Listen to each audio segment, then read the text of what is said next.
Okay, here are some notes on the first chapter that we're going to do, and there's probably two sections here. I want you guys working on assignment 1 and assignment 2 from the assignment sheet that you got. Assignment 1 should be very much review for you. Assignment 2 should have a little bit more new stuff, or I don't know, stuff you have to think about in a little bit of a new way. But let me first kind of go over notes. I'm going to go through these pretty fast, and you guys can just pause the video to help make sure you get everything down. So for assignment 1, the topic is polynomials. The big question is, how are arithmetic operations applied to polynomials? Some vocab that you need before you get going is, number one, what's the degree of a polynomial? And that's just equal to the highest power of any variable. So if you have x to the 0 power, or you don't see an x because x to the 0 power would be 1, that's just a constant, right? So if it was 5 times x to the 0, that's just 5. It's a constant. X, or x to the 1, is a 1 degree polynomial, and that's a linear expression. X squared would be second degree, also known as a quadratic. X to the third degree, also known as a cubic. X to the fourth degree, also known as a quartic. Okay, adding and subtracting polynomials, you should know this. Okay, you add like terms together. You can only add x squareds to x squareds. Same thing for subtraction. For multiplication, right, the thing you want to remember for multiplication is that you need to remember to FOIL or distribute completely. So in order to multiply two polynomials together, you need to make sure you distribute each term to each term in the other parentheses. So if you have two sets of parentheses here, each of them has 2 terms in it. That's 4 total multiplications. 2x has to get multiplied by the 3x and the negative 5, and then the 1 needs to get multiplied through by both of those terms also, and we have to combine our like terms when we're done. Obviously this becomes exponentially more difficult when you have 3 terms in there, and a 3 term times a 4 term, it can be a real pain. Okay, the other thing I want you to always keep in mind, and it took me forever to stop making the mistake where I wanted to distribute an exponent in, remember that x plus 3 squared does not equal x squared plus 9. Okay, you can't just distribute that 2 in there. X plus 3 squared means x plus 3 times x plus 3. All right, and then you would have to FOIL that out to actually see what it is, without any parentheses there. Okay, division. I'm going to put the Cambridge way up here, and you can sort of look through that section in your book about equating coefficients. But I want to hold off on really going through that in depth until I get back. When I see you next, I'll go through this a little bit more. It's here. You can pause this and take notes on it and try to figure out what's going on there yourself. But just trust me for right now. You don't need to worry about this. The thing I'll say with division is there's a couple ways that you can think about it in terms of the way you already think about division. Okay, and I'm going to do sort of some new notes here. Let's say, for example, you wanted to do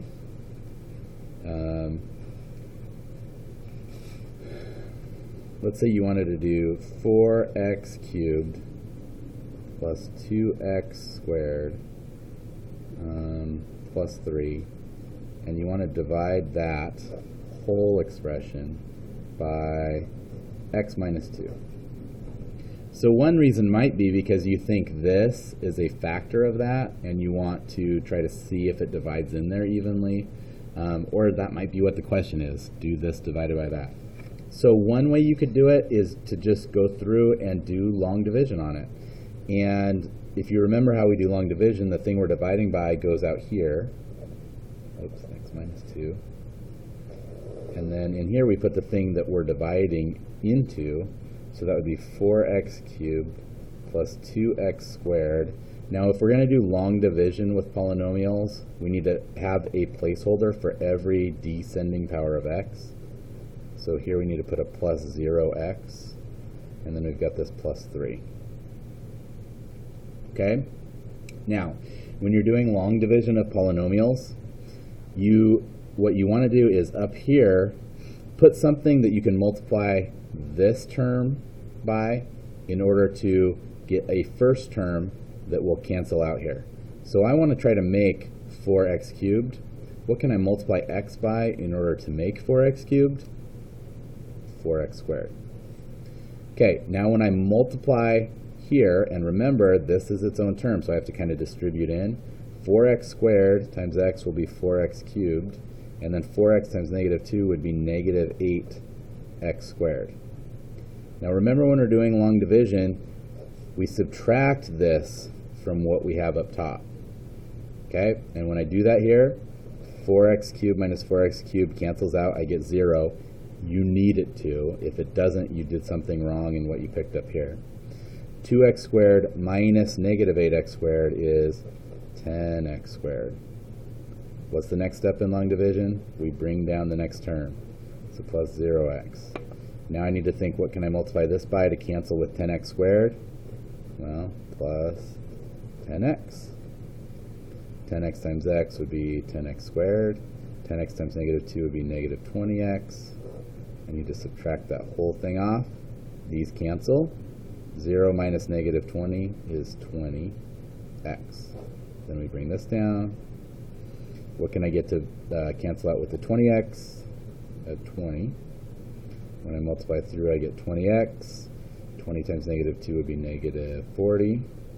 And then I need to subtract that whole thing off. Those cancel. 3 minus negative 40 would be 43. At this point, I've gotten to the end here. This did not go in evenly. This gave me a remainder. So depending on how I'm asked to answer the question, I might just say remainder 43 here, or I can say plus 43 over x minus 2 would be another way to say it. Okay, that's how we do long division with polynomials. I'm going to tell you that what you want to do is synthetic division.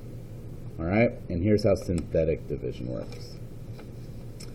It's actually just a shortcut way to write all this stuff without having to write your x squareds and x's and actually multiply everything through every time. You'll get to the same answer. Okay, here's how this works. So I'm going to do the same problem, but I'm going to do it with synthetic division. When I'm doing synthetic division, I need a number out here. And the number that I'm going to write in this little caret is the number that will make this term equal 0.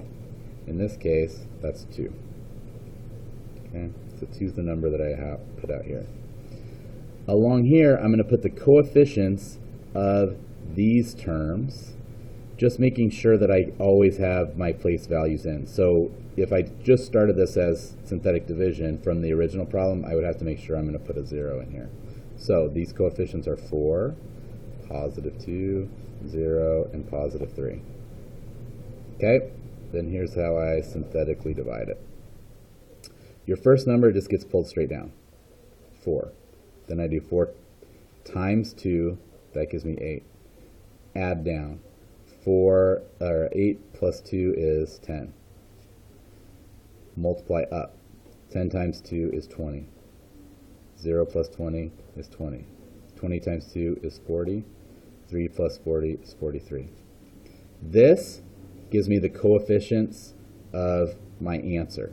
So, and notice it's going to divide down 1. So I started with x cubed. I'm dividing by x.